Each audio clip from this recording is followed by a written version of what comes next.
Yeah. Minutes are going to be approved by two people.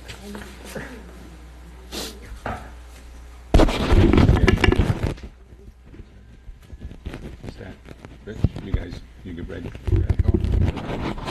Good evening, everyone. Seeing that it's 7 p.m., I'm going to call this meeting of the Capitola Planning Commission to order. And before we get to the agenda, I do want to announce this meeting is cablecast live on Charter Communications, Cable TV Channel 8, and AT&T UVerse Channel 99. It's being recorded and will be replayed on Monday and Friday at 1 p.m. on Charter Channel 71 and Comcast Channel 25. You can also view tonight's meeting from the city's website, which is www.cityofcapitola.org. And tonight our technician is Lynn Dutton. With that, may we have the roll call, please? Commissioner Smith? Here. Commissioner Newman? Commissioner Welch? Here. Chairperson Story? Here. Will you join me in the Pledge of Allegiance? I pledge allegiance to the flag of the United States of America and to the republic for which it stands, one nation, under God, indivisible, with liberty and justice for all.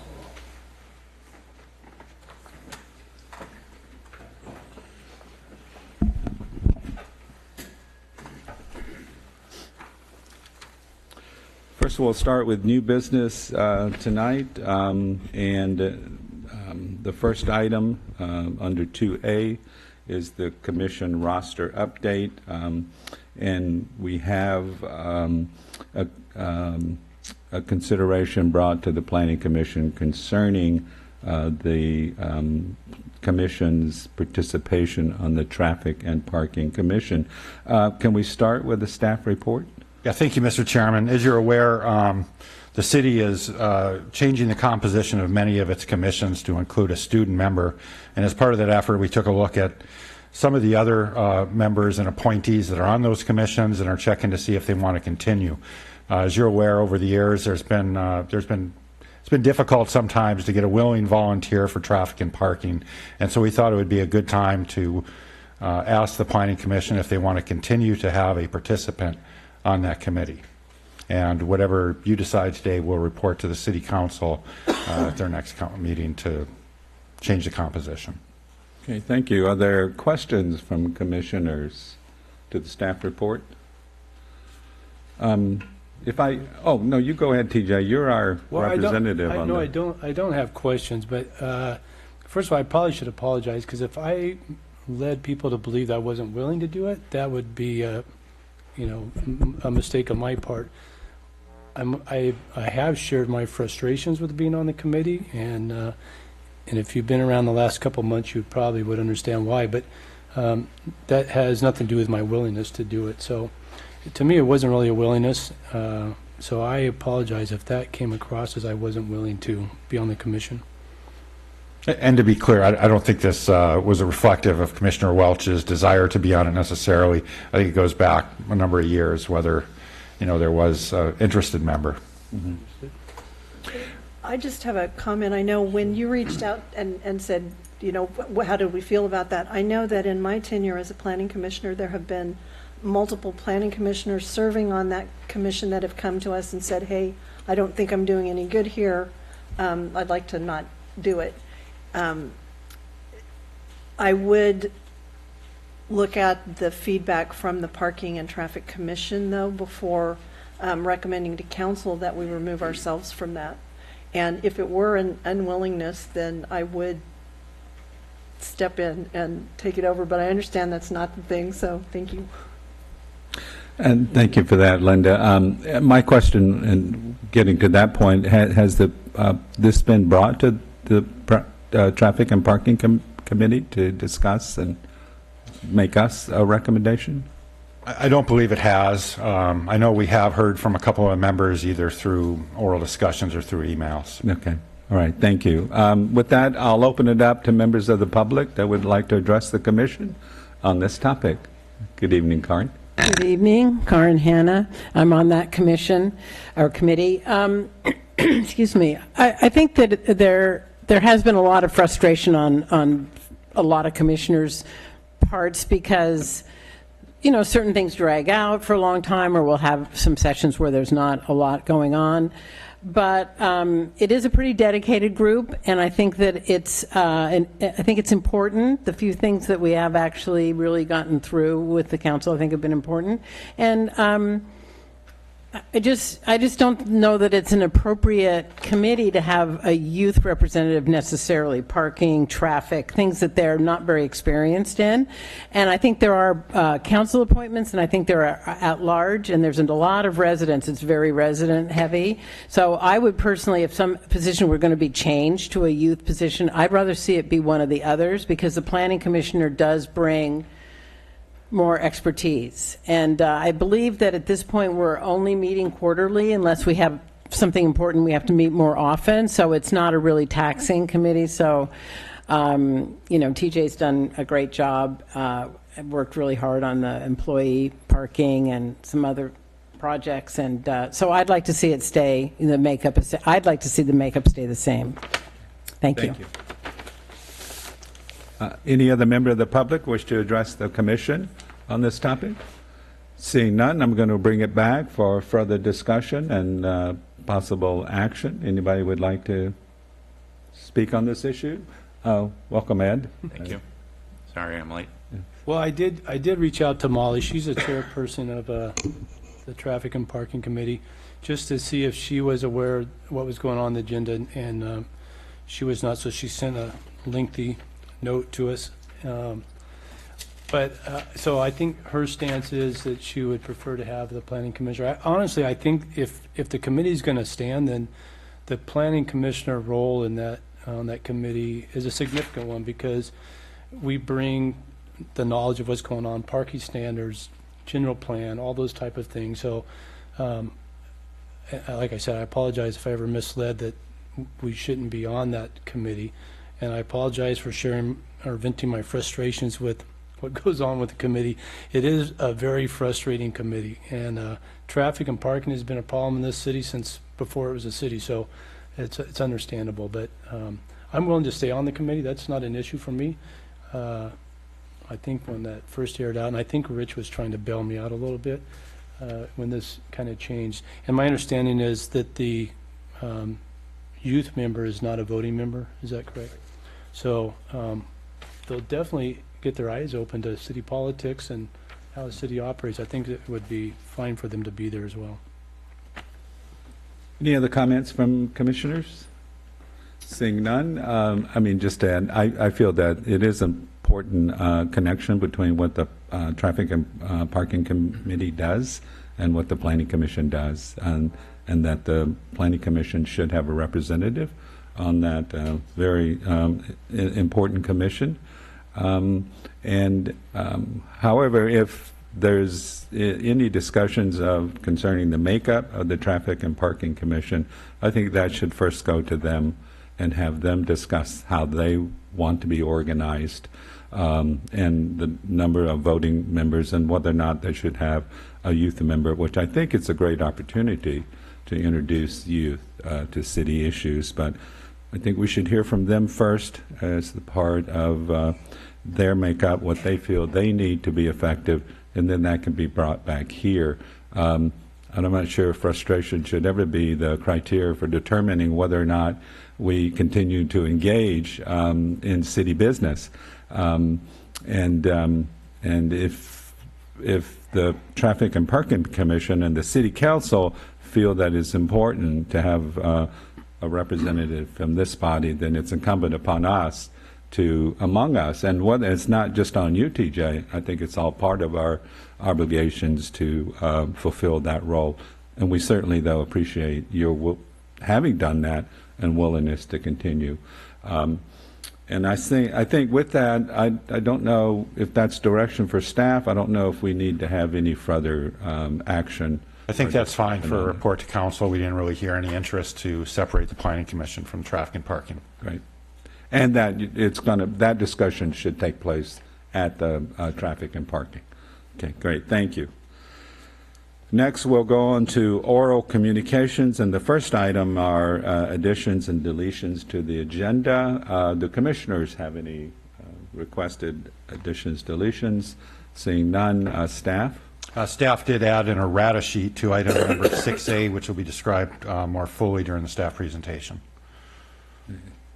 Thank you.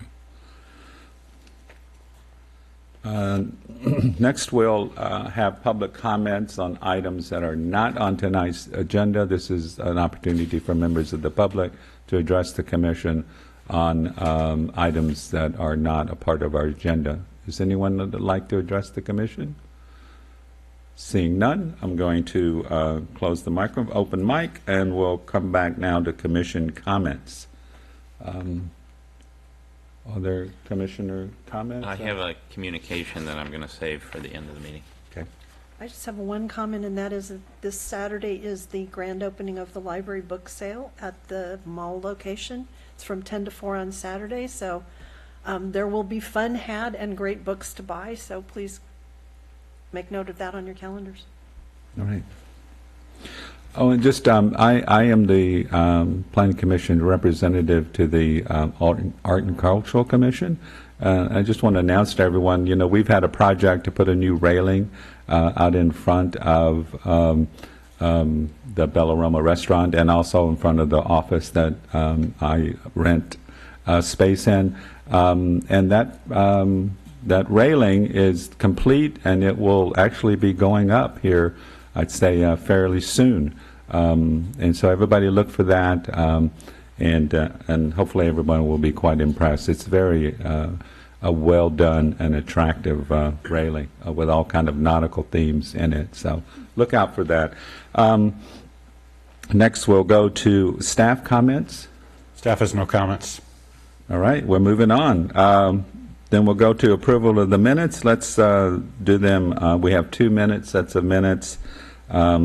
The first is the regular meeting of January 18th, 2018, and the regular meeting of February 1st, 2018. Does any commissioners have any changes to the minutes? I'll move approval of the January 18th minutes. Second? Okay, so we have approval of item 4.1, number 1, which is the January 18th minutes. All in favor? Aye. Any opposed? The motion passes unanimously. Next, we have the regular meeting of February 1st, 2018. I'll move February 1st adoption of the minutes. There's a motion. Is there a second?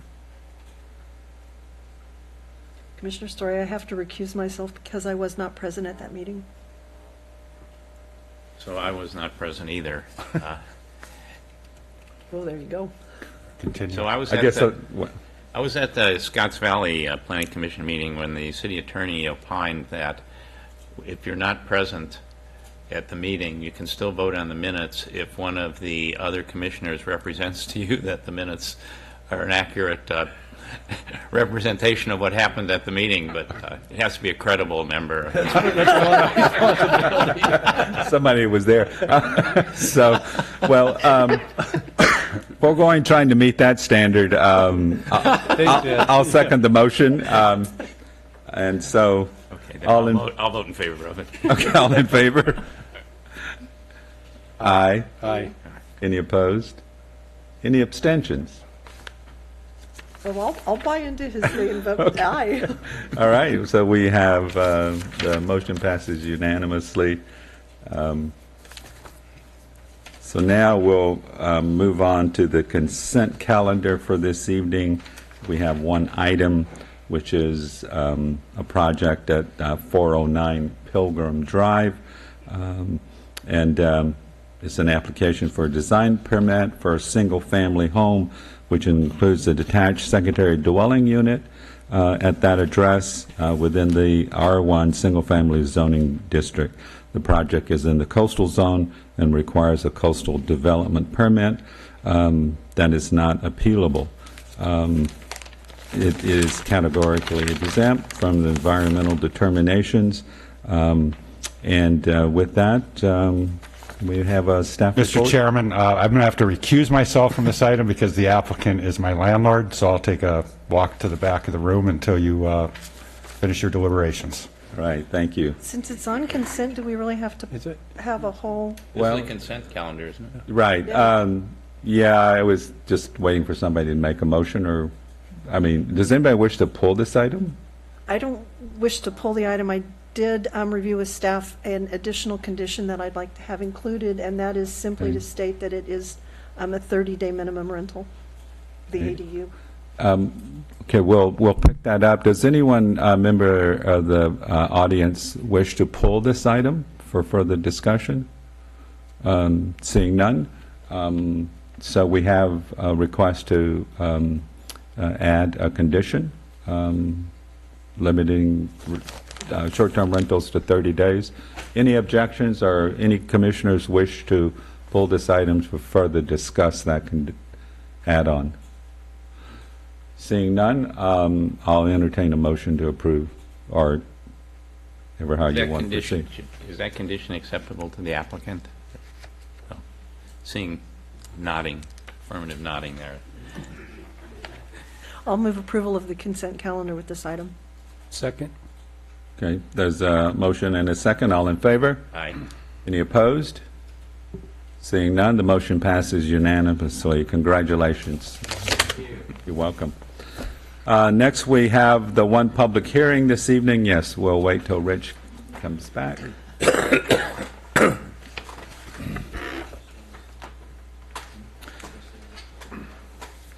A public hearing this evening is for a design permit, a conditional use permit, a coastal development permit for an addition to a historic single-family residence with a detached garage in the R1A1 single-family zoning district. The address is 1810 Wharf Road. The proposal includes a variance for height of the water tower, the front yard setback of the detached garage, reduction of on-site parking, and exceeding the maximum value of a non-conforming structure. This project requires a coastal development permit, which is appealable to the Coastal Commission after all possible appeals are exhausted to the city. The environmental determination is categorically exempt. With that, may we have a staff report? Okay, good evening, Commissioners.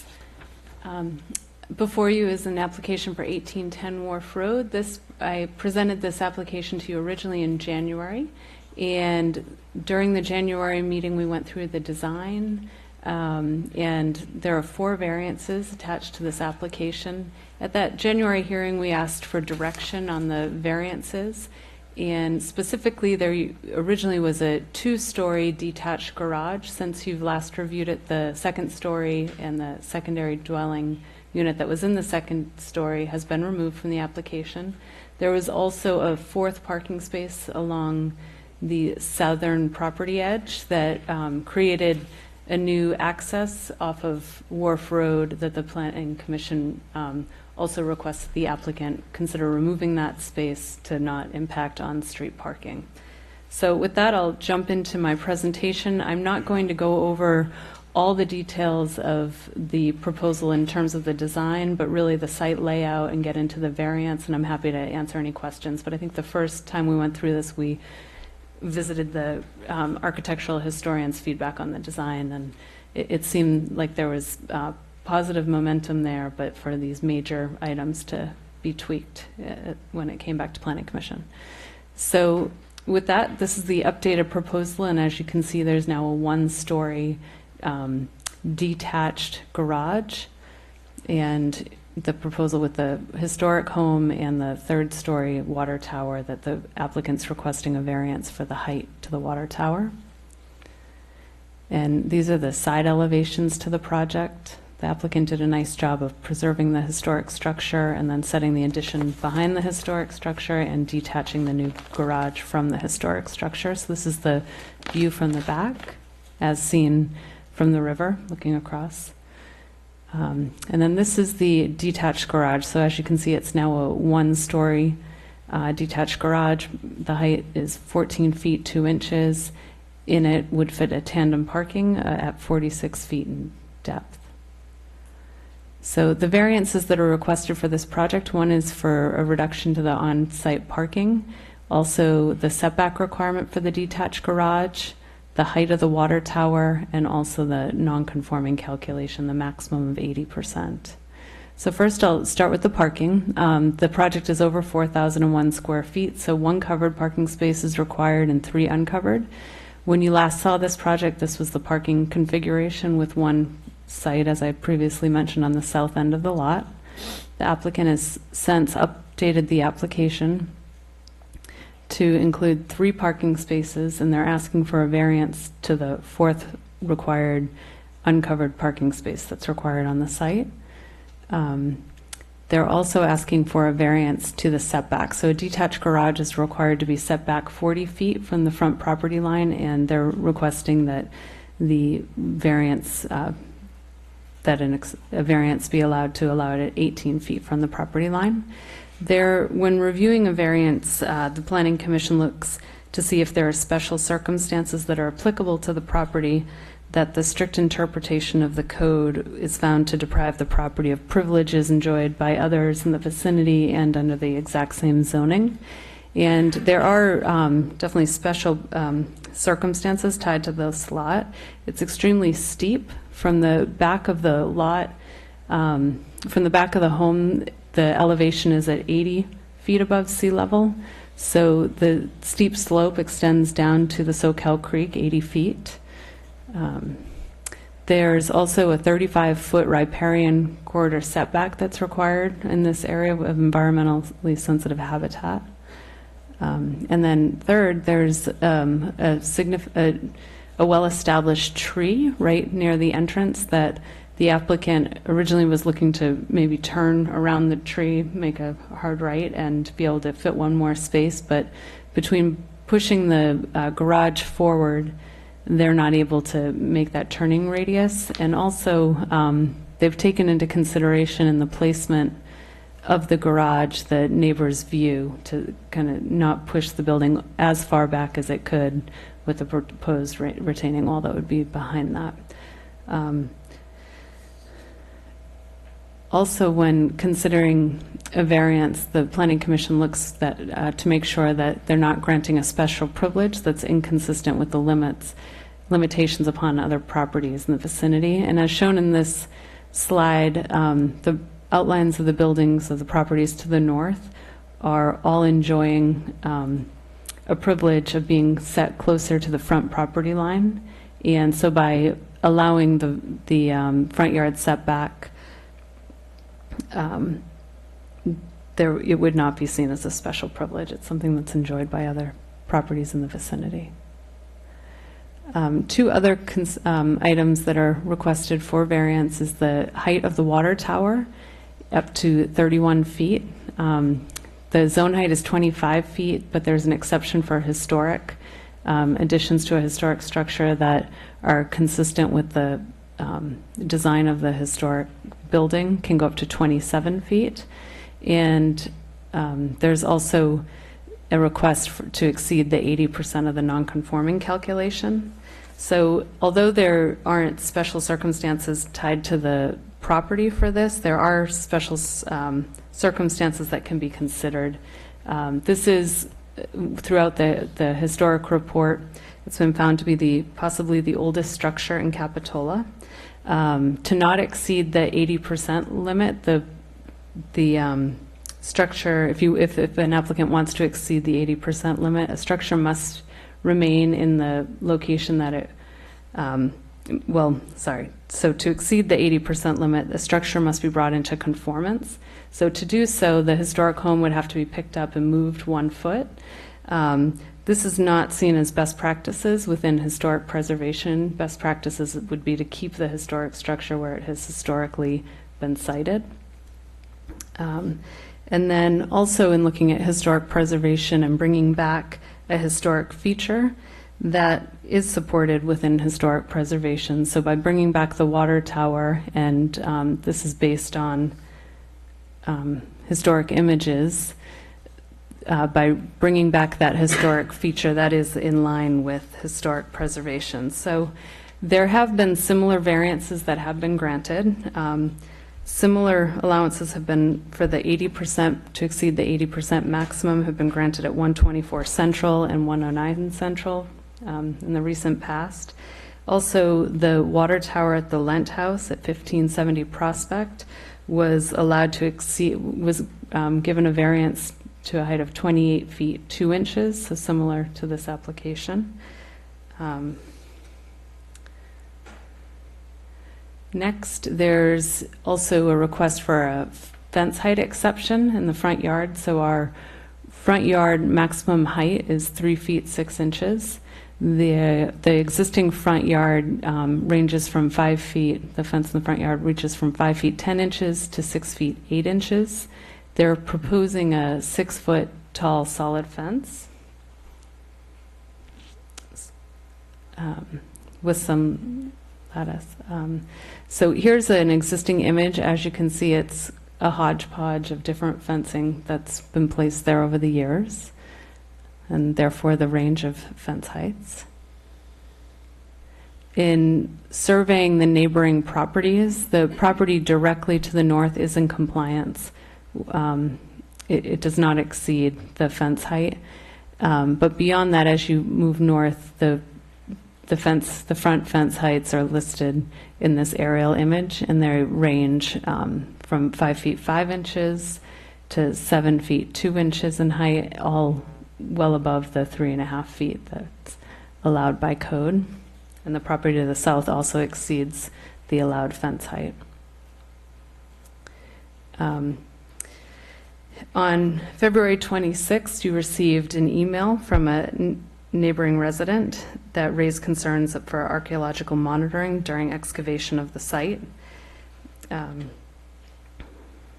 The project site is located within the city's archaeological resource overlay zoning district, and therefore activities associated with the property may have a significant effect on cultural resources.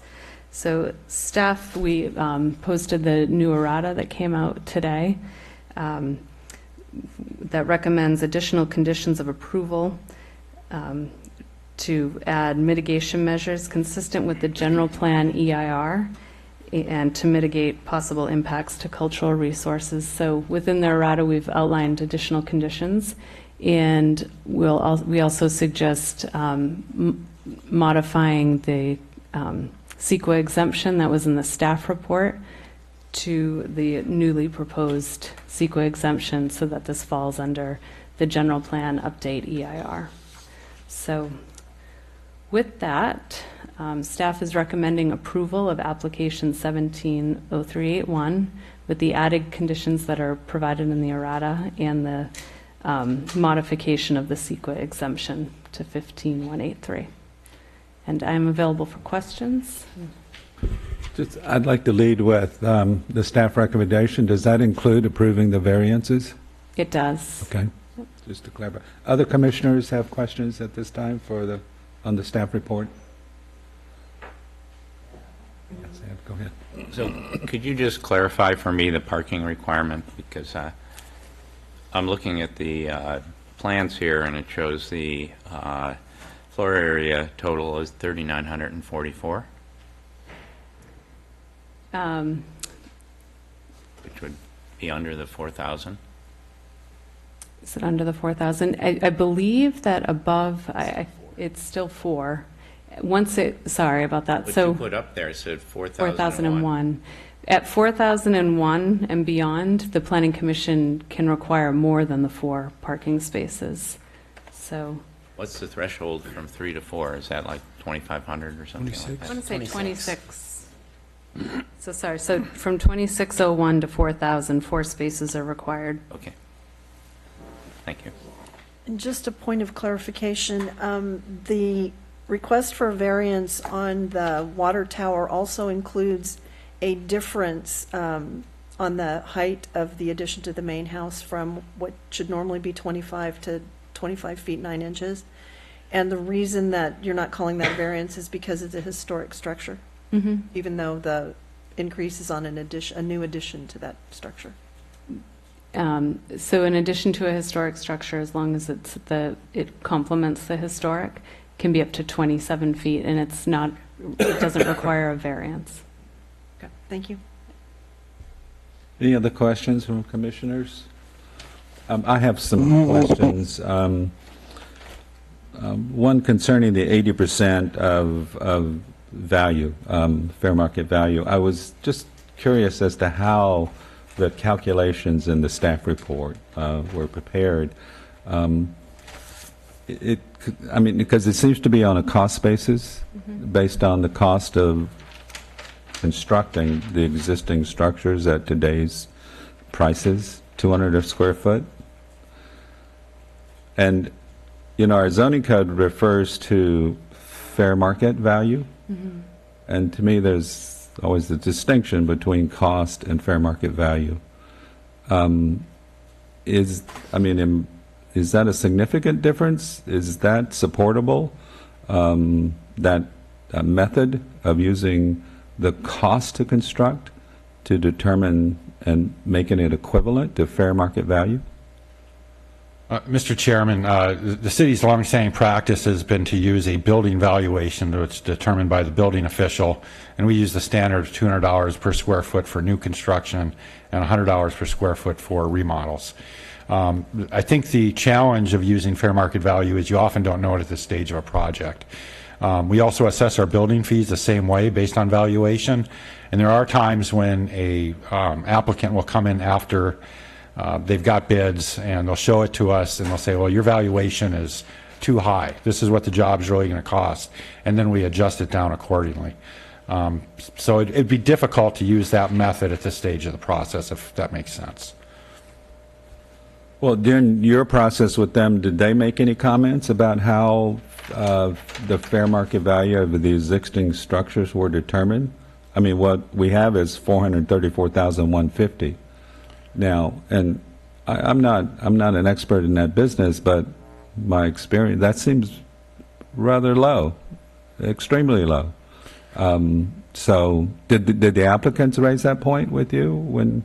No, they haven't, and we rarely get any comments about that until we get to the building phase. Typically, it's for people that think that the valuation is too high. My understanding from talking to more, building official, both in Capitola and otherwise, is it really depends on the types of finishes you're using, the type of construction, that makes it vary widely. Sometimes it can be significantly below 200, and if you're doing a really high quality, refined project, you could go way above it. Right. Okay. So it's kind of more of an art than a science. And okay, thank you for that response. My other question is, you showed on the question of the fence height, and maybe the applicant later could explain the reasoning for the 6-foot fence. I mean, I have a sense, but I'd like to hear it from the applicant. But when you did the surrounding properties and saw equivalent fences, do you know whether how those came about? Were those granted through variances, or were those just grandfathered in from ages ago? I do know that an exception was granted, I want to say about 2 years ago along Wharf Road for a fence that was taller, but I did not go through the individual files. It was on the other side of Wharf Road, and it was because the car lights went right into their house. Okay. There was another one, an additional one as well on the east side of Wharf Road that was granted a variance more recently. Okay. Because my view, or an I mean, when I was exception, looking it's at, not a when the properties across the street from this property, they are void of hardly any fences, okay? And certainly not fences that exceed the zoning limits, 3 foot 6 inches. And so, okay, that was answer my question. I mean, that's relevant to me in trying to make this determination of whether or not this variant should be granted. Okay. One additional point is we did have a discussion during the zoning code update about fence heights, specifically to Wharf Road, because we felt that it was one area of town where, the existing form is that a lot of those homes have higher fences. The houses are close to Wharf Road, which gets a lot of traffic. And the Planning Commission decided that going forward, it's not into effect today, that would be an area appropriate for overheight fences, just for your context and when you're making your decision. One final question concerning the variance on parking. Did you discuss with them developing parking on the right side of that cedar tree at the entrance to the parking lot? I can see maybe, you can't make that turn in, but that turn is necessitated by a 6-foot fence. And so if that fence is not there, do you have space to put in another uncovered parking? So to the right of the tree there? Yeah, but not that tree. It would be, there's another tree, which I understand is what's kind of in the way here, right at the driveway. You can't, I don't think you can see it from this vantage point. So we did discuss alternative layouts, and in the staff report, I note that, they're only required to. Yes, yeah, you can see Yeah. that, yeah. We did not discuss parking to the side of that, but I think there was clear direction from Planning Commission not to remove any more of the street parking. So to Right, do. I'm not talking about street parking. Okay. Because if you open up that fence, I mean, it appears from just the drawings that you could fit in an uncovered space that's equivalent to the current uncovered space with the garage sitting where it is up front, okay? I mean, that's just from the view, and so I just want to see if there was any discussions that you guys may have had with the applicant that impeded that as a solution to the fourth on-site parking space. I know there is a desire from the applicant to have that courtyard space that's between the garage and the new single family. Right. So I think that's influencing it as well. Yes. But I think we should refer to the designer. Okay, thank you. You're welcome. With that, those are my questions. Thank you, staff, for responding to them. I think at this time I'll open it up to the public for discussion and the applicant to respond. But I would like to order this when we come back and maybe speak to each variance that is being requested. And so maybe we could present those one at a time, starting with the water tower height. The second is the parking. Third, the garage setback, and fourth, the fence site. With that, the members of the public that would like to address the commission on this item?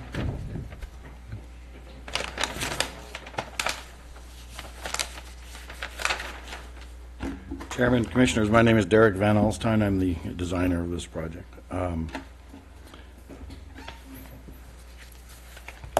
We spent quite a bit of time reorganizing this set of plans and working with staff, and staff's been great to work with, and I'd like to thank them for the job that they've done. I think each and every piece of this project relies on the position and the historical nature of the house. So what happens is, if you read the historic report, there's great emphasis put on not obscuring the view of especially the street side of the house from anywhere. So anything that we add, we had to add in back of the house on the creek side, and then we had to move, not attach anything to the house, but move it off to the side so that we don't obscure the historic nature of the house. So a lot of emphasis was put on how do we do that and make the house usable, make it work for my client, the Strocks, and how do we satisfy the neighborhood concerns. To speak to the fence issue, I think a lot of the houses on this side of the streets have fences because of the amount of traffic and the amount of foot traffic, so that they can have privacy when people are going to the Shadowbrook. there tends to be a lot of foot traffic, and there's a lot of parking, a lot of cars circling around the parking lots. The higher fence gives them the ability to have some privacy where a lower fence would not. The tree the tree is an interesting issue. As far as the fourth parking space goes, we tried to do that by putting the space over at the other side, and obviously that wasn't the great solution. But the tree really makes it difficult to use any other space and get a fourth space in. So that's why we're asking for a variance. It really all comes back to the historic nature and the fact that we don't have any place to put anything else. We've got the hill in the back, the steep slope. The house is where it is, and the front yard is where it is, and the parking on the street is where it is. So there are very, very few movable pieces here with which to play to create that fourth space. So if you moved that, if you provided another entrance, you're going to lose a space on the street, and you will be back in the same boat that we were in originally. I think I hope we've addressed the issue of the height adequately. We were able to take, and I think you have in your package, you have the photo which we blew up. There's a piece of the existing house that shows in that photograph, and so we're able to document what the height of the rear porch at the time this photo was taken. We know that we know what the measurement is of that porch wall, and thereby we're able to figure out where the eave was at the top of the water tower.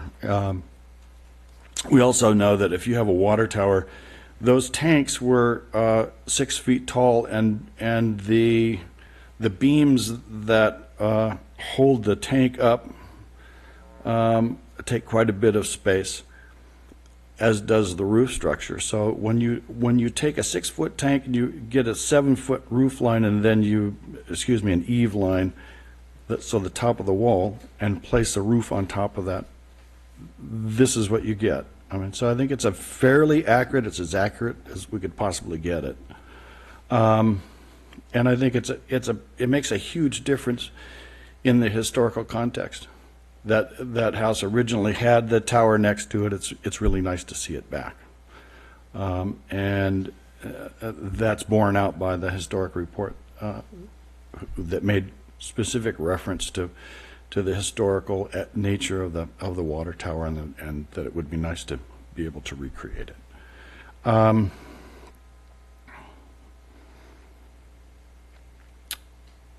I don't know that I have a whole lot more to add. I would urge you to approve this. We're fine with all of the conditions, including the errata from today as an addition, and I'll be glad to answer any questions that you might have. Commissioners have questions for? One question, how do you get from 24 feet to 31 feet? Well, what you're looking at there is at the bottom of that post that you see on the left of this picture is the floor line of the existing house. When you get over to the water tower, the land drops away. So the measurement that you see is from the floor down up to the top of the water tower, not just from that floor line up. So you're going both down and up when you get over to the water tower. The land slopes away towards the creek. But the measurement that's showing on the picture is 24 feet. And it looks like it's at the bottom of the water tower and the top of the water tower. No, it's actually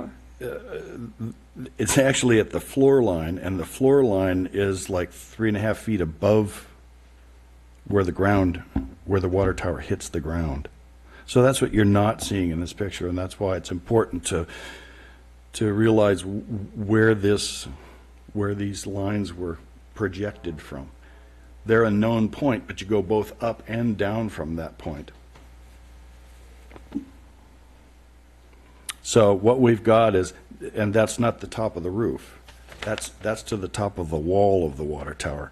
So you're looking at the 24 feet is from the existing floor to the top of the wall of the water tower, and you're adding the roof line on top of that and adding the distance from the floor down to the ground.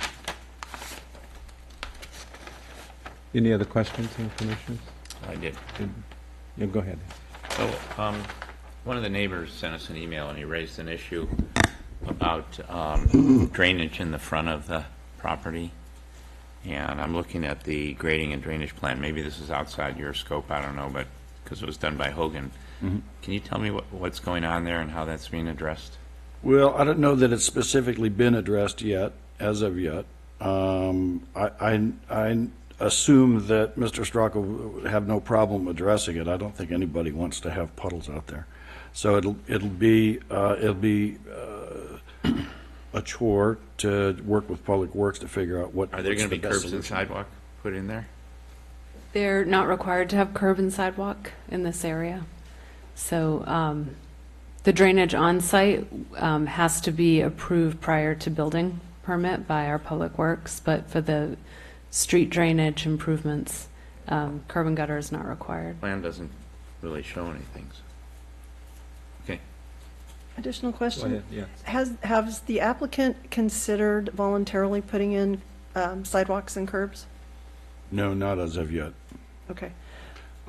And nor do I think it would be appropriate. It would be the only parcel that has on going south, the only parcel that has curb, gutter, and sidewalk, and it would change the nature of the street, I think, to do so. As far as the drainage is concerned, I'm sure that we'll be willing to look at that and see what we can do to take care of it. The other question that I had, it was really clear on the plan that you put up. Where there was another entrance, it looks like now there's stairs coming out onto the street, which seems to me that it might do the same thing as having a driveway there and prevent a parking space. Did I see that correctly? If you go back to your the overview plan there, where those stairs are that look like they come out from the front? That's just a little pergola. That's a little roof covering over the entry gate. And the entry gate is in the same existing place it is now? Yes. Close to it. I don't know that it's exactly the same. Derek, I do have one question. It has to do with the parking. And could you go back to that view of the street view of the... Right in between where the fence currently ends today before you go in the turn in the driveway in that oak tree, there's a little bit of an opening there. Yeah, I think it was the next, it was the other picture that showed the Mustang and a pickup, but yeah, there you go. Okay, keep turning around a little bit more to your right. There you go, going north. So the front of that pickup is basically even with the tree, and is also like even with the driveway. But if you turn into that driveway, in between the tree and where the fence is, if that opening was a little wider, did you look at having a parking spot there that they could turn in and come to the right side of the tree in between the fence? In that way, it wouldn't take away the parking spot. Now, if you did make a whole new driveway going in to the right side of the tree, it would eliminate where the white pickup is now, but it looks like a little bit of room between where the tree stands and where the fence line ties into it to pull to the right to put a parking pad. If you're talking about driving around the tree and... No, it's not. It would be on the west side of the tree. Yeah, any south. solution that we were able to devise required a removal of one space from the street, unless we went around the tree, and there's not room to get enough, there's not enough room to get around the tree to park parallel to the street. Okay. How many actual spaces are there in front of that fence?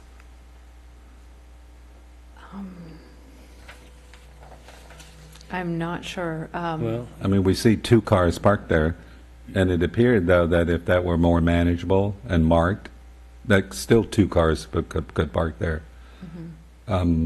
So if we're looking at, well, it has 3 on-street parking, could that still be preserved, even though you were to cut another driveway to the right of that tree? We could measure it and, Well, the other So thing, it's possible, I mean, that's, it may be there's, possible. the other thing to consider is usually there's a bit of red curb between, either side of a driveway. I don't know if there'd be curbs here, but still you want a little bit of separation to pull in and out of a driveway. So, I really don't know how it would affect it, but it seems like it would likely displace a spot. okay. Point of clarification, the gate that we're looking at here is for the neighboring property, is that true? That gate is for the property we're speaking of. Yeah. That, the Yep, gate that you're That's looking the over there? Yep, With that's the little card? part of 1810 Wharf. Okay. If you give me just a second, I could probably. Oh, sure.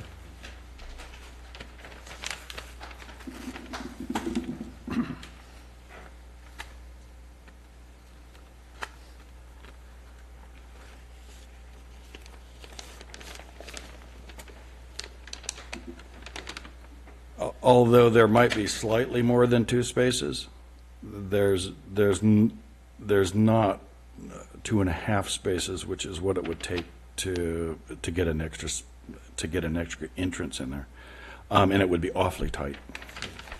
I mean, we pretty much looked at all these combinations. We racked our heads for days trying to figure out other ways to do it and to get it all to work nicely. And I think this is the solution that we've come up with, I think is the best for this property and for the neighborhood that leaves these 3 spaces usable. Okay. And the applicant hasn't considered having a single car garage with all the parking on site that they need? Because that would be another way to do it. If you had a single car garage, you could get spaces in front of it. We did. We've gone now from having 4 spaces and an ADU down to having a single-story garage, and we're fine with that. But I think we've made a lot of concessions in order to make this work as well as it could possibly work. And he really would like to have that much covered space, and we can't connect it to the house, and we don't have any other place to put it except where we've shown it in the plans. Any other questions for the applicant? Seeing none from commissioners, do any other members of the public wish to address the commission on this item? Seeing none, I'm going to bring it back to the commission for further discussion and action. Is there a commissioner that would like to start us out? So the project itself, I'm going to take a wild guess everybody likes, and what we're really talking about are these 4 variances. So I think I liked your suggestion of kind of dealing with them one at a time. Okay. Yes. Why don't we do that, and let's start. Is that agreeable to the other Absolutely, commissioners? yes. Why don't we start with the water tower height and have some discussion in there? Is there? I'll jump in on that one. I appreciate the historic nature in restoring the water tower, but I have a real concern with how tall it's going to be and how tall it's going to seem. I live across the street from the Lent House up on Prospect, and the water tower there was in existence when they granted the variance for the height. So they were granting a variance to an existing height and restoration of a water tower. this water tower has not been there for a long, long time. And the estimation of the 31 feet, I think, is just that, it's an estimation. I don't know if you could do the same thing at 28 feet as you can do at 31 feet. But I think the people down on Riverview are going to look up and it's going to be really, really tall. When I look at the drawings, it seems out of proportion with the rest of the structures. So I have a hard time with the 31 feet. TJ? Yeah, I'll jump in. Actually, I think it is fine at the 31 feet, whatever that height happens to be. I think this is like the perfect place for it. Standing on Riverview, you really don't see the height discrepancy because you're at such an angle, it's so steep. It doesn't obstruct really any views from the neighbors. And this is, if we're being told correctly, that it's the oldest home in Capitola. I think it's great that we go back to that original view that we saw from the photo. The only concern, it's interesting because we listened to Derek say that the concern is not to do anything on the front so it doesn't obstruct the view, but we're going to put a 6-foot fence. And while I understand the concern about privacy, it would be great to be able to see the oldest house in Capitola from the street. And unlike some of these other houses on Wharf Road where it's, I know I'm jumping into another variance already, but it defines my reasoning. I think it'd be great to be able to see that. The other houses on Wharf Road that we had this discussion when we wrote our zoning really are those ones that the garage or the house is right on the street. This one does have some setback, but I think getting this water tower back to its original design is going to be really the key part of the whole structure. Ed? So I too think that both the location, where it is, and the nature of the building militate in favor of this variance. We had the building that's on Stockton, right down in the village there, that went over height, and that was a different issue because it wasn't a variance, it was an exception, but it was argued at that time that the uniqueness of that building and the charm of it was important. And I think there's sort of a similar argument here that I don't see it as a negative having it in that location and having that kind of a building. That's going to be very interesting to look at. Okay. And on the height issue, I support the variance on the water tower. I mean, just because of the historical nature, and with the evidence that was presented, I think there's sufficient evidence in the record to justify it being at that height. And I do recall, the lighthouse property, it was also a height exception, different location, but I think that turned out to be a good project. And so I think for those reasons, I'm willing to accept the variance to the water tower height. So maybe we'll bookmark that. We seem to have general agreement on that, but I know that things could shift as we go through each of the items. Before we get, I'd like to take the setback, the garage setback, to 18. Well, they're proposing 18 feet instead of 40, and maybe we could have some discussions in people's senses on that issue.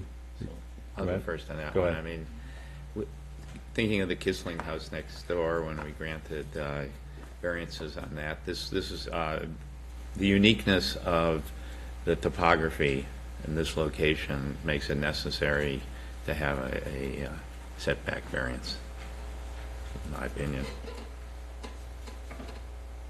Anyone else? I would concur with Commissioner Newman that the uniqueness, and I think they've taken into account trying to not block the view from the neighbor as well. So for me, I don't have an issue with that. I don't have a problem with the setback. Yes. Yeah, I'm in agreement with the other commissioners. That variance is satisfactory to me because of the topography of the property there. So we'll move on to, let's deal with the 80% non-conforming calculation.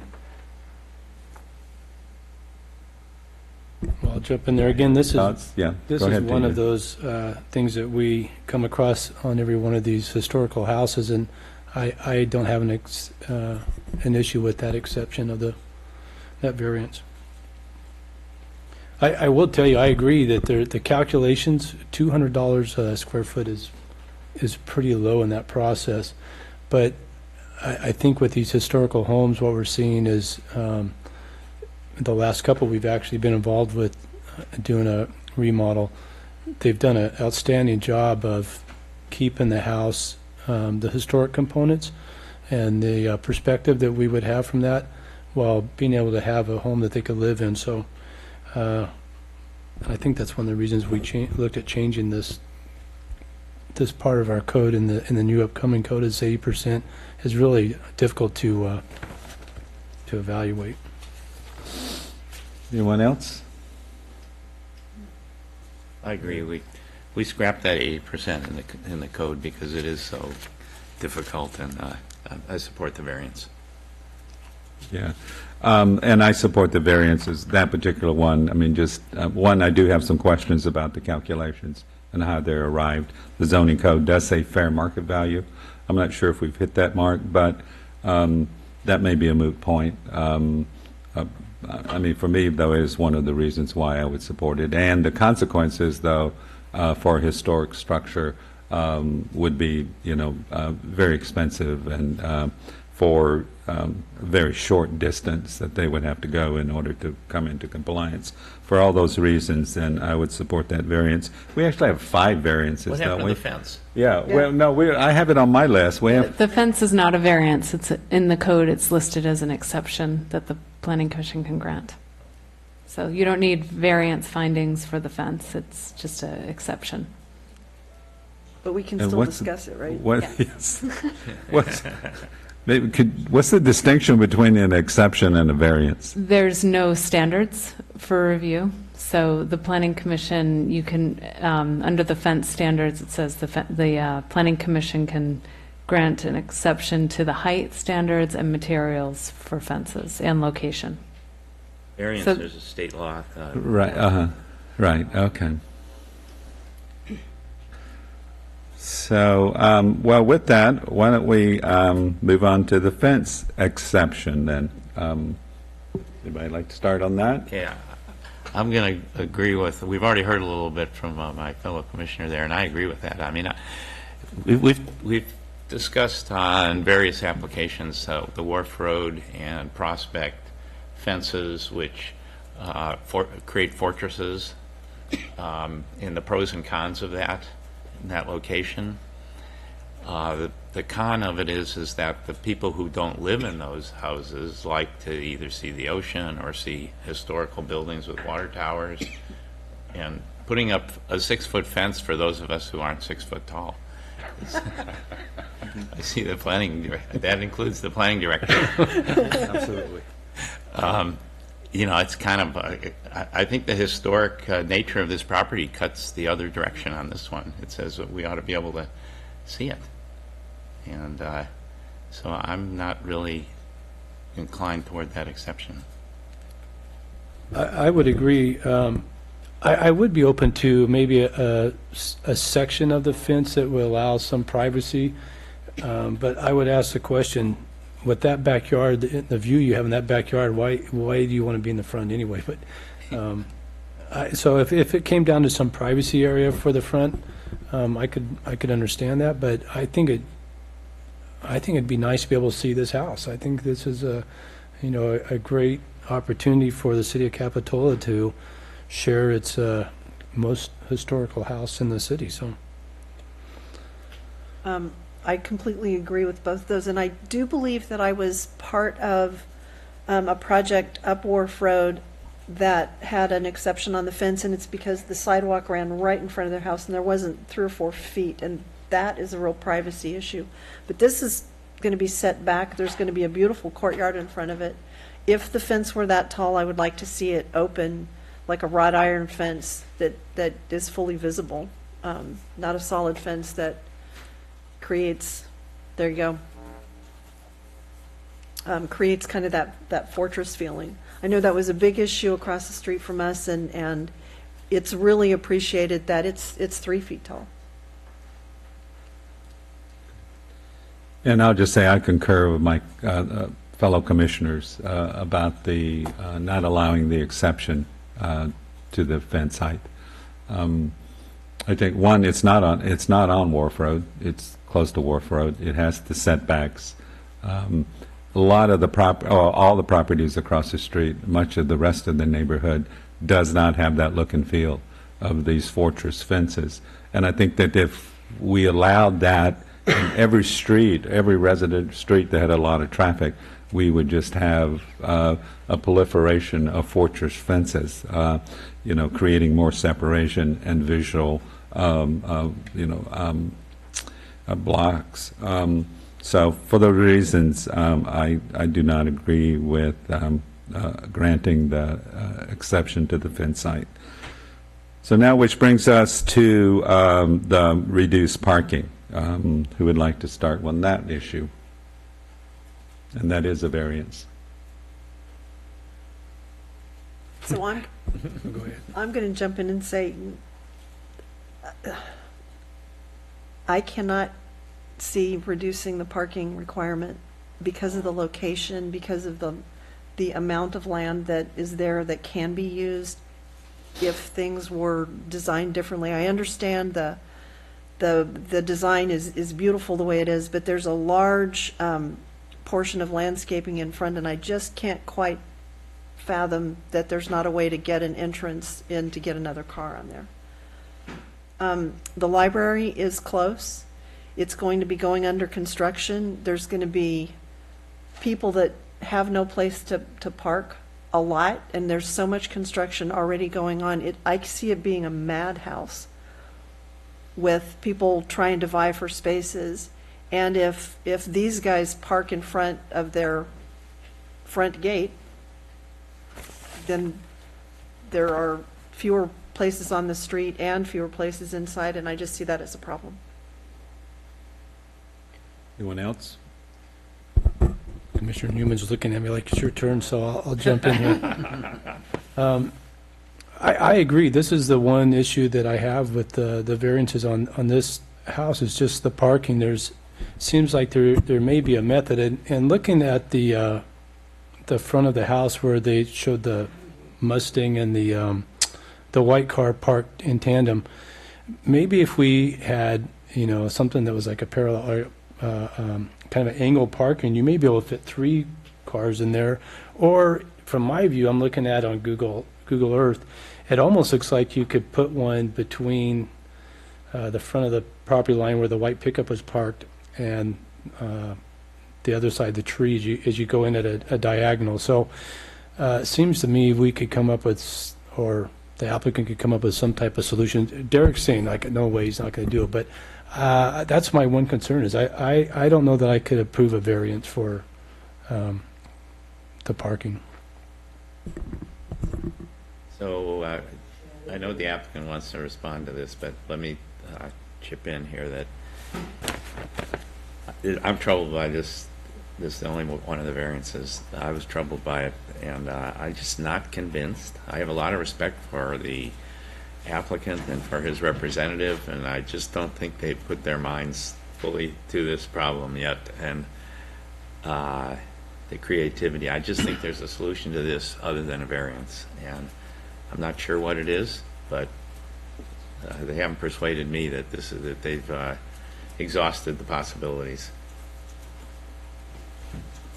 And let me speak, and then I'll open it up to you once more, Derek. Yeah, I just want, I guess, to emphasize that parking is such an issue in this community, and it is something that I think that we need to be more focused and diligent about. It has been a proverbial issue for decades, and some of the solutions are very difficult. But one thing that we can do is to make sure that projects abide by our parking standards.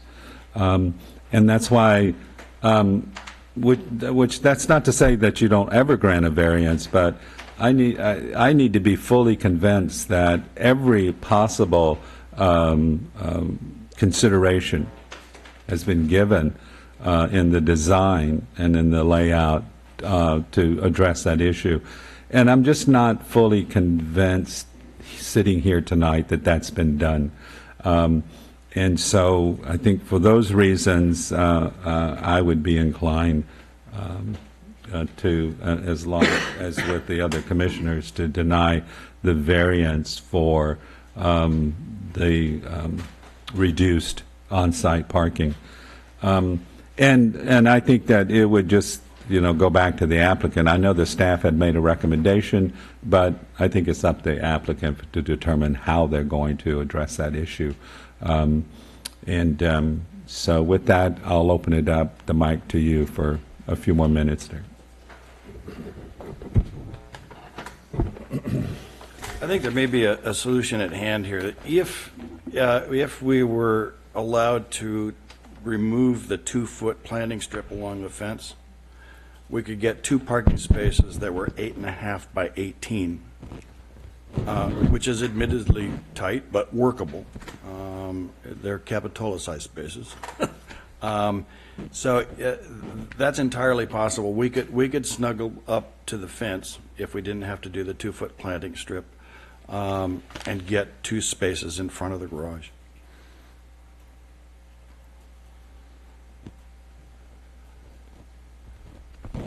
So could you show us then where the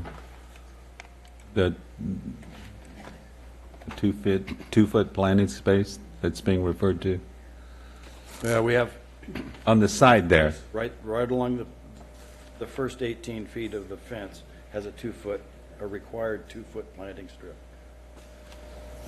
So if that were removed, we would be able to do 2 smaller spaces, but 2 spaces nevertheless. And in actuality, once you get past the tree, there's more room on the inside. So What's the measurement from the property line to the tree? 17.5 feet. And 8 3/4. Yeah.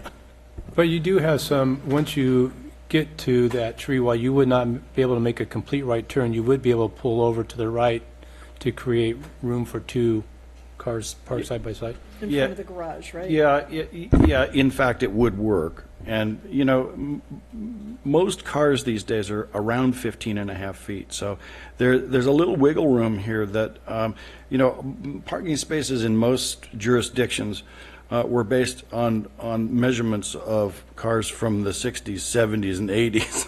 They're a lot larger than the cars that we drive today. A standard sedan is about 15.5 feet. So would it work? Yes, it would work.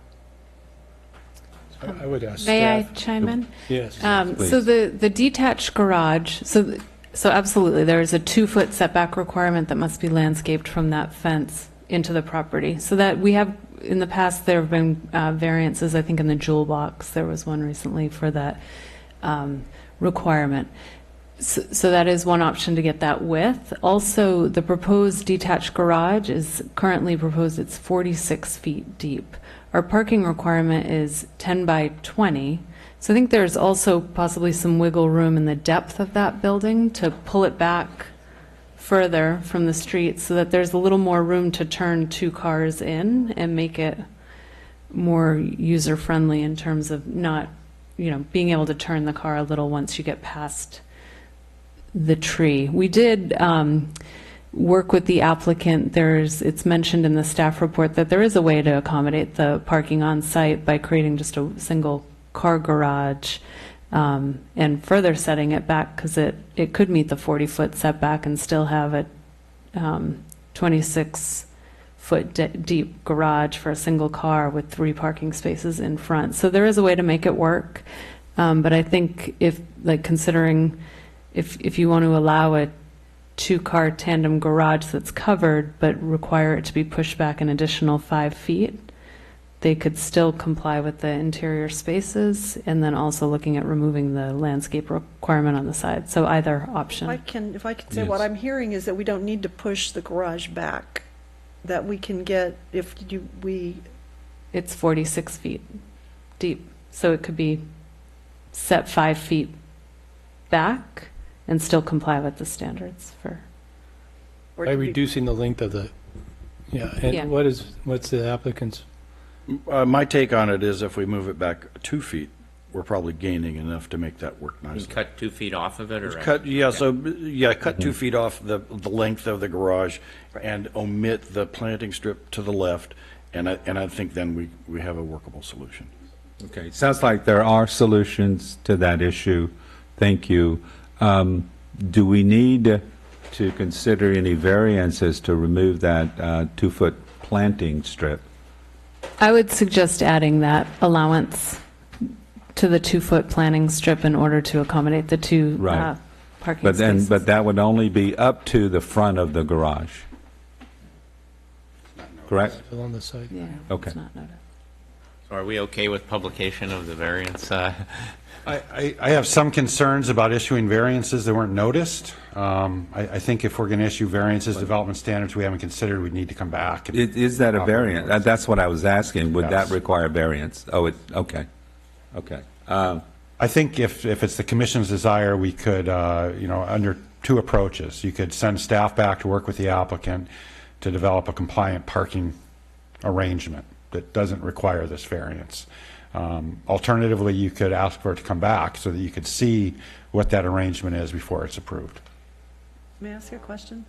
Is hard landscaping allowed in the 2-foot landscaping strip, Such as pavers or? such as pavers or So turf, there's a lot of different kind of hardscape that is considered hard landscaping.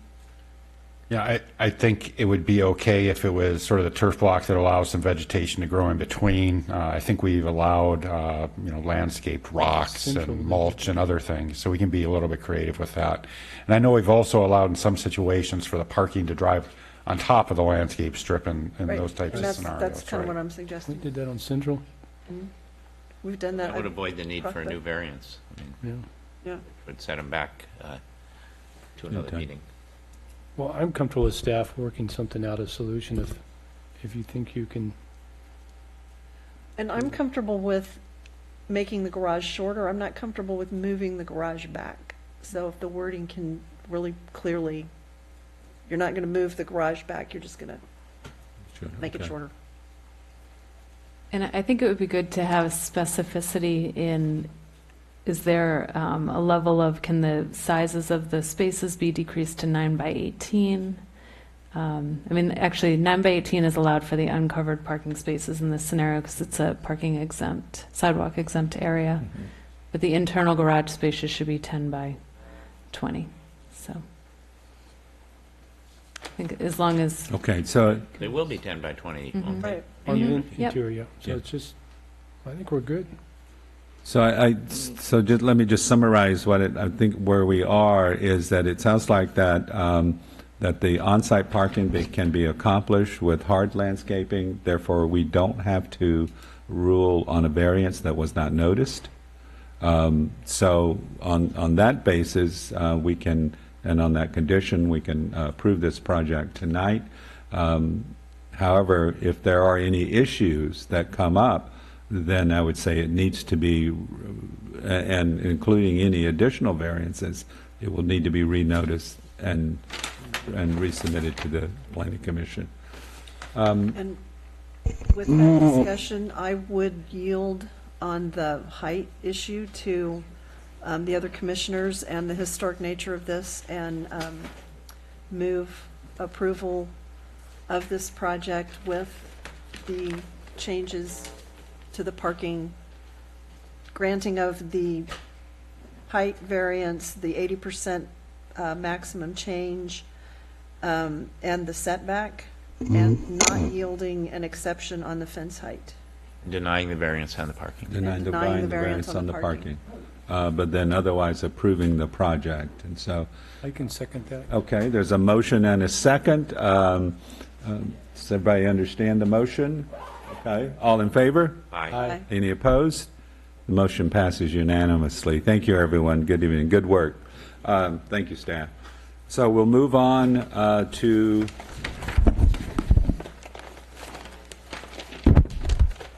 our next public hearing item, which is a general plan cleanup discussion. Staff report. Thank you, Mr. Chairman. This item tonight is informational, just to seek direction from the Planning Commission. As you're aware, we recently updated our zoning code, and going back to 2014, we updated our general plan.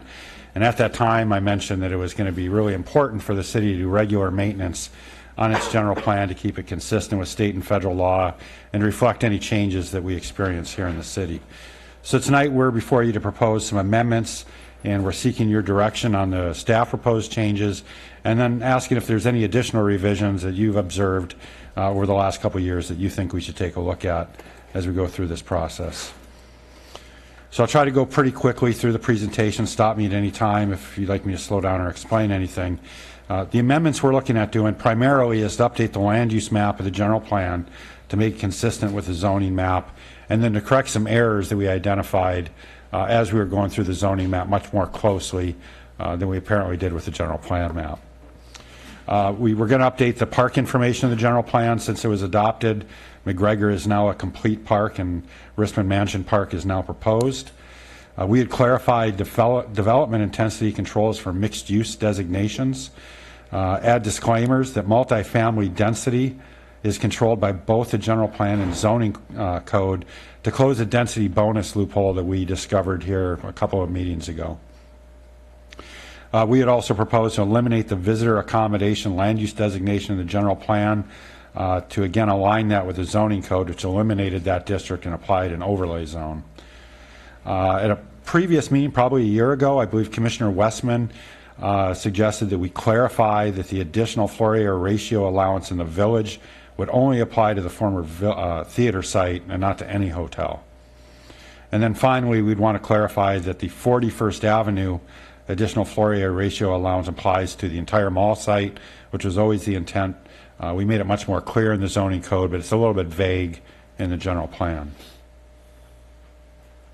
So I'm going to go through very quickly with some of the mapping changes. One of them is on 502 Bay Avenue. This is Gales and a portion of parking lot. The general plan designation currently has these parcels highlighted in red as multifamily, when in fact they should be mixed-use neighborhood.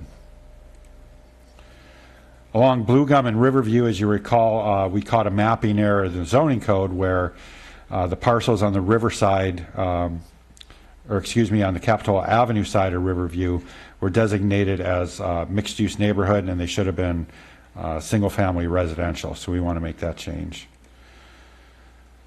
Along Bromer Street, there's 4 parcels that are currently zoned community commercial, which would be out of place, surrounded by multifamily, so we want to correct that. 911 Capitola Avenue, this is the site of the former English Tea House, and I think there's a day spa there. This is currently designated multifamily. In the zoning code, we changed it to mixed-use neighborhood, so we'd like to make those designations consistent. Across the street, there's a multifamily apartment complex. This was mismapped in the general plan as a mobile home park, which is adjacent to the site. There's 3 properties on Center Street behind Nob Hill. These are currently occupied by multifamily apartments. General plan shows them as single family. We'd like to correct that to align it with the zoning code. 219 Central Avenue, these are the apartments right at the base of Depot Hill. These are currently designated the general plan as single family. We want to recognize their existing use, align it with the code, and change it to multifamily. Dazzle Lane, this is an existing plan development, multifamily or single family type project, very small lots. It's currently designated in the general plan as community commercial. We think this area is more appropriate to remain with some type of residential designation. Depot Hill, I'm not going to go through a lot of these, but in general, with the zoning code, we got rid of the visitor serving base zone and changed it to an overlay. We also eliminated some of the automatic review and open space designations to reflect the actual uses up there. This involves a number of properties, and it's basically just to align it with what we did with the zoning code. 410 Kennedy Drive, the parcel that's immediately adjacent to the city courtyard, was mismapped as public, quasi-public designation when in fact it's privately owned industrial use. 250 Monterey Avenue, this is the Depot Inn site. It's currently designated as visitor accommodations. As I mentioned, we're getting rid of that designation, and we would change it to a single-family zone with a visitor serving overlay that allows the hotel to continue as a conforming use. 865 Monterey Avenue, this is next to the Shoreline Community Church. This particular property has some low-income multifamily uses on it. It was mismapped as open space. We want to fix that error. 2 parcels on Opal Cliffs Drive at the east or the western end of the city. During the zoning code update, we changed these to multifamily to reflect the current use. We'd like to make that same change in the general plan. 727 Rosedale Avenue is kind of a curious error. The general plan, we had it designated as public, quasi-public. I believe it's developed currently with a single family, but surrounded by multifamily. That's the designation of the zoning code, so we want to fix that mistake. There's 2 parcels occupied by the Shadowbrook, one with a restaurant, another with a parking lot. This goes back to our visitor accommodation, the elimination of that base zone. During the zoning code, we agreed to map it as mixed-use neighborhood with a visitor serving overlay. So we would apply that designation to the restaurant, and then the parking lot parcel change it from single family to mixed-use neighborhood. So those are the mapping changes. In terms of the park information, pretty straightforward. We just want to change a figure in a table to update the city's current park offerings. So the mixed-use designation and floor area ratio, the general plan in the introduction section describes how we apply intensity controls. And in mixed-use zones, it's done through floor area ratio. Staff proposes to clarify that in the text of the land use element to again state that residential development in a mixed-use zone would be subject to floor area ratio and not both floor area ratio and density. There's been some confusion on that. We just want to make it clear. The multifamily residential density issue, we talked a little bit about this with the density bonus application. It came to our attention that under state density bonus law, you must allow the higher density that's allowed by either the general plan or the zoning code. The general plan, we have a standard one-size-fits-all multifamily designation that allows up to 20 dwelling units an acre.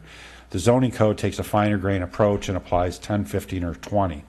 So our concern is that somebody could come in with a 10 dwelling unit per acre site and get a 20 dwelling unit per acre under the general plan and then a density bonus on top of that. So I've worked with the city attorney. We found some language that will close that loophole, and we propose to insert that to prevent that problem from arising. Visitor accommodations I've touched on. And then the village hotel floor area ratio, as I mentioned, Commissioner Westman at one meeting expressed that it was a little bit vague in the general plan as to whether the additional floor area ratio would apply to any hotel in the village or simply to the theater site. It was my recollection at the time that the intent was a theater site. There may have been commissioners or council members that had a different view, so we'd like to ferret that out and clarify it. 41st Avenue, again, just to make sure that the additional floor area ratio is applied to the entire mall site. It doesn't describe Claire's specifically. It describes it at the corner of 41st and Capitola Road, so we want to make that clear that that was the original intent. So the next steps in this process is I will deliver the same presentation to the City Council in the upcoming next meeting or two.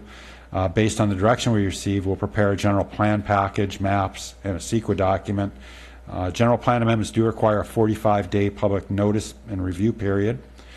Following the conclusion of that, we'll come back to the Planning Commission for recommendation, City Council for adoption, and then we would publish and distribute the new general plan with its amendments.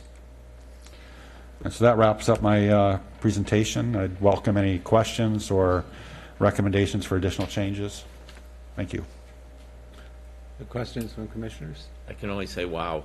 Yeah. It's not as big a deal as it looks in the What a job. presentation. But I think we're clear that the FAR was at the hotel site. So if that was a question from this commission, I think we're all clear on that. Is this all just kind of errors that crept in along the way, or is this actually the evolution of?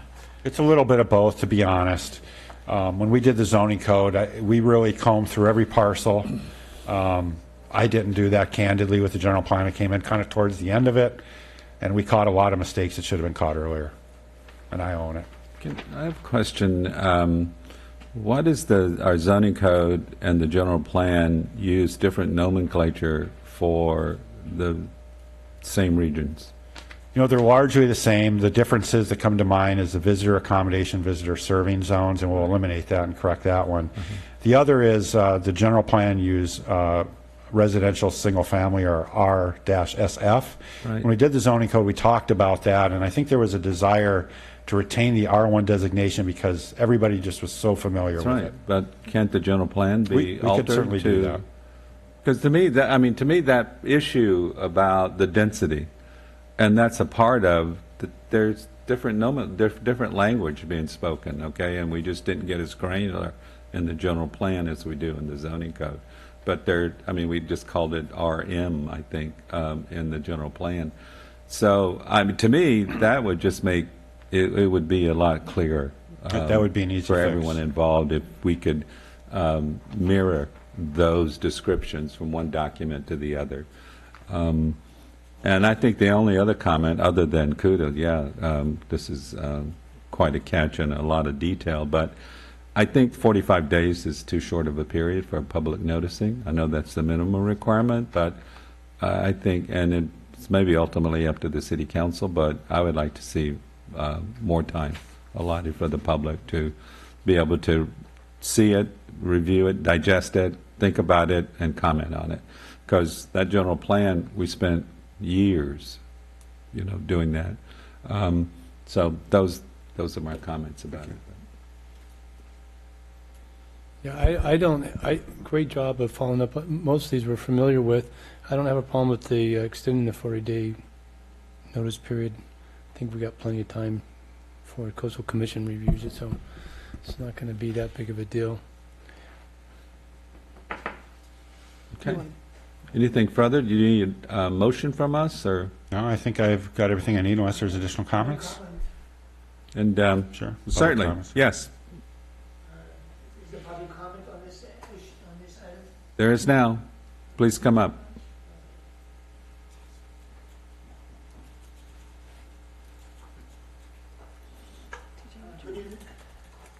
Good evening, Commissioners. My name is Peter Pater, and I've talked about the Richmond Mansion quite a bit in the past, and not to you, but to the City Council.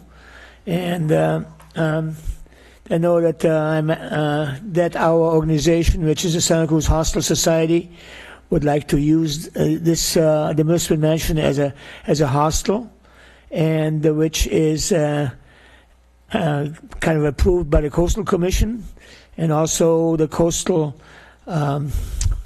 Conservancy would probably give some money for it too. But basically, I'm reading here on page 113, item number 2, table LU1, which there wasn't, none of these tables were listed, I don't think, in this report, so it's difficult for me to understand what exactly is happening. I may not, this might not be the right place to bring up my concerns, but it says that that you will put the Richmond Mansion Park on make this the Richmond Mansion into a park facility, which would be under the Coastal Act. Could be approved as a hostel, as a hostel, because it's in the park, inside the park. So you might, if you don't want to have a hostel in Capitola, you may not want to approve this, okay? But I hope you do. So because we have a hostel in Santa Cruz with 47 beds, and in the summertime it's completely full every night. Almost every night, and especially on weekends. And everybody in Central California wants to come to the coast And so those people who can't afford the expensive motels, which are getting to be more and more expensive, seems like, can stay at the hostel, which is also getting a little bit more expensive, but not nearly as much as the motels and hotels in the area. It seems to me that since we encourage school groups and younger people to visit the coast, I think Capitola would benefit, because I don't think any of the hotels in Capitola are really low cost, in the new ones anyway. And it seems like a hostel would benefit the community at large by making a lot of young people be first-time visitors to Capitola, and that would eventually, once they make some money, purchase housing and also utilize more expensive hotels and motels if they can get out of the house. Once they get used to more expensive places. So I encourage you to maybe on item number 2 and then item number 3 to make this into the Richmond National Park. I think I will look around for some money because it'll be somewhat expensive. Richmond Mansion needs quite a bit of work, but it's been sitting there for 60 years, so it seems like something should be done, and you can't just talk about year after year after year and not do anything about it. And I think the solution that I envision to have it as a youth hostel. Please wrap up, Peter. Okay, very good. Thank you very much, sir. Okay, thank you. Seeing no other members of the public in the audience, I will bring this matter back, and I believe we've given direction to staff that they need to move forward with this item. So thank you again. With that, we'll come to the director's report. Thank you, Mr. Chairman. Just a few items. Last City Council meeting, we had another lively discussion about traffic control in the Jewel Box neighborhood. Effectively, the City Council abandoned their previous direction and directed staff to evaluate additional options and to return to them at a future date. In April, we're going to be returning to the City Council also for another discussion about our marijuana ordinance. The Council has expressed an interest in allowing limited retail sales in the regional commercial zoning district, so basically the area north of Capitola Road on 41st. So we're presenting some options to them. They did also indicate they are not interested in any cultivation or processing facilities in town. And then finally, the League of California Cities is holding their annual Planning Commissioners Academy in April between the 4th and the 6th. And this year it's local. It's in Monterey at the Hyatt Regency Hotel. So if any members are interested, we have budget. We can certainly pay for the entry fees. I've got a flyer here I can leave with any of you. They also have information on their website that I'd be happy to email if you're interested. And that's all I have. Thank you. Thank you. So now it comes to commission communications. Ed? Yeah, I didn't want to muck up the hearing with this, but it has to do with the hearing we had today, sort of. Because I want to thank the staff for digging into the history of the adjacent property, which was the Kissling property. So the reason that it had stuck in my mind is because what happened 10 years ago is that the Planning Commission denied all the variances that they were applying for unanimously, Commissioner Harlan, Commissioner Burke, and myself. And then the applicant appealed to the City Council, and the Planning Commissioner, which is incomprehensible to me, recommended that the City Council grant an appeal and overturn the Planning Commission. Now, I know this staff would not do that, but I thought that was an abuse of the process completely. And so now we look back, this comes up now 10 years later, and what do we have? We've got, see, the difference between staff and planning commissioners are that staff have expertise, but they come and they go, and they get different jobs, and the planning commissioners have roots in the community that are different from the staff. And you couldn't have a better example than this. So the planning commissioner, planning director, who took it upon herself to support an appeal of a unanimous decision of the Planning Commission, left the city about a few months later, lasting less than a year in the city and moved on to another job. And so, you know, all that history just kind of came to mind when this application came up and I got the report of what happened there. I think it's worth it's a lesson, because I don't think anyone would do that. But I mean, the difference between the roles of the commission and the staff is what this brings up. Very good. I'm going to ditto that because I wasn't around then, and it was a real surprise for me to read that whole report and understand it, and it was very valid information. Well, and I think it goes back to underline the whole issue with variances and why we need to review them so much is that, you know, we had an individual who did want us to grant some variances for the very variances they got, and it just creates, we just need to do our due diligence when we approve those things. So I agree. Good job. And thank you for those comments. And I think the only thing I would add is I saw that I was on the council at the time that came up, but I have no idea. I don't know how I voted, and so and that's not in the packet. I was certainly looking for it, and but I have one question to staff before we Yes. close.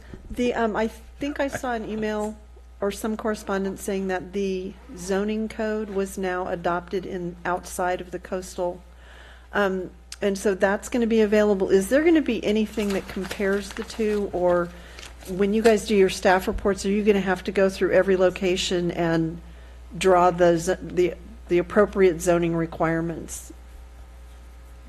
So I've been working on getting that live online for you and printing. Today, Ben gave me the most up-to-date. We're just combing through it and making sure there's no more underlines or cross-outs in the edits, because we found a couple of those going through. So I will be printing those off for you, but as we move forward, any projects that come in that are outside of the coastal zone, our tables will reflect the new code. So, and we've already today had questions about a sign over in the CC zone on 38th Avenue. So it's Is going to outside create of quite a coastal. little nightmare for you guys for a while. Talking about challenges real quick, this new marijuana dispensary in the commercial retail or regional area. And I saw part of their, the city council discussion was notifications. Are we going to have notifications to all those businesses in that area that this change may occur within that? That's the idea, yeah. Okay. any other commissioner comments? Hearing none, I'll adjourn this meeting. Thank you, everyone. Thank you.